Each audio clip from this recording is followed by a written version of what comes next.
Yo, what is going on, everyone? We are back with another video, and this time we're going to be talking about Starchasm Nyx. As many of you guys know, Starchasm Nyx is the current featured Valkyrie in the expansion supply, and of course in the focus supply you could get her weapon, her gear, and her, like the stigmas. So basically in this video I want to tell free-to-play players what to expect with Starchasm Nyx, if I would recommend her for free-to-play players or not. So first of all, I want to say, like right off the bat, Starchasm Nyx requires her weapon, as I say with every other Valkyrie, at the least her weapon and her stigmas, if you want to do like ideal damage. Besides that, you're going to be doing mid tier to like just in that range damage. You're not going to be doing too much, so don't expect too much out of Starchasm Nyx if you're going to go free to play. So if we look at Starchasm Nyx and we go to her recommendation in terms of the stigmas, you can see that Anna Scaria are the recommended stigmas for pretty much the economy, which is more free to play because you can make these stigmas in the foundry. However, it's a huge grind to get these, so if you don't want to do that, if you don't want to go to Anna right away, you can go to Robert Perry, get the whole set, and the whole set is actually pretty good. Like you can see the 2Ps and 3P set, like you get attack speed and all that, which is really good on Starchasm Nyx.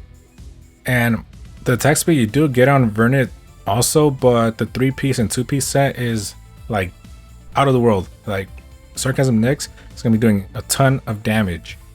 So what I can say is go Robert Perry first if you're pretty much like barely starting out in the game, like you don't have too much materials in terms of Universal Mirage.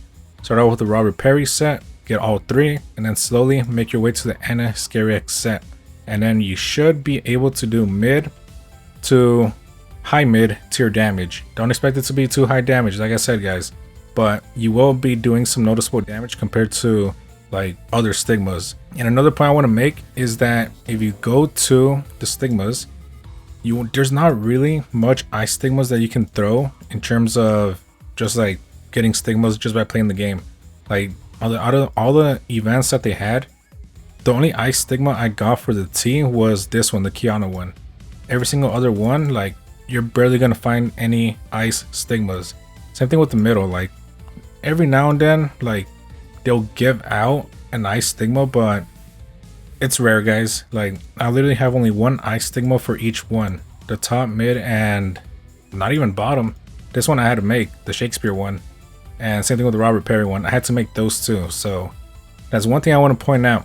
Do not ice stigmas, for some reason miHoYo hates them, and don't expect to get too much. So if you're free to play, you don't have the Robert Perry set, your Starchasm Nyx is going to be sitting in the bench. She won't be able to do like much damage at all. She's going to be out of the fight until you get the Robert Perry set. That's all I'm saying right now. So if I would recommend her for free to play, I would just say have the Robert Perry set good to go. Besides that, if you don't, I say just save your crystals until you know for sure you have enough for Starchasm Nyx and her weapon at least. Do not use a free to play weapon on Starchasm Nyx. It will not work. She won't be doing damage. I'm telling you guys right now. So she's kind of in the middle. I would not recommend her for free to play, but if you are going to get her, like I said, Robert Perry set, you can never go wrong with that. So currently my Starchasm Nyx does a ton of, well, I want to say a ton of damage. She could definitely do way more, but I have her weapon PRI'd, which makes her do a ton of damage. And the stigmas, this is what I run, the Robert Perry and the Shakespeare. You can make both of them. The Vernet, I got lucky and I got it from the, of course, the gacha, and I think she does a decent amount of damage. If you pair her up with Hex or Bunny, that's pretty much her ideal support. You're going to be doing good damage, I gotta say. So always be sure to pair those two up.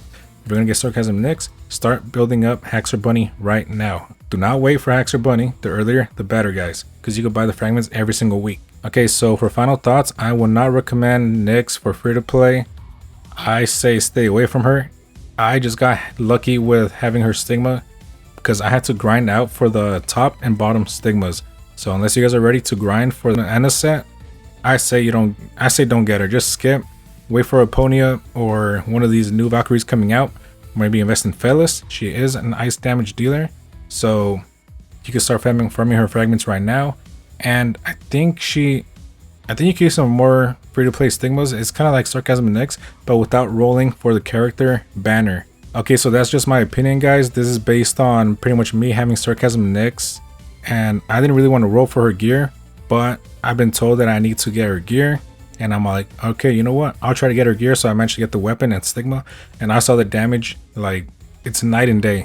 So this is my advice from actual experience, guys. So don't think I'm just pulling this advice out of like nowhere. So I hope this video was helpful for you guys, and if you guys enjoyed the video, feel free to give me a thumbs up and leave in the comments below if you guys are rolling for Starchasm Nyx or if you're gonna wait for the next character banner. And in the description we have a link to my Discord. We talk about anything Honkai, anything Genshin, and eventually anything Star Rail. So as always, I'll catch you guys next video. Have a good one, guys.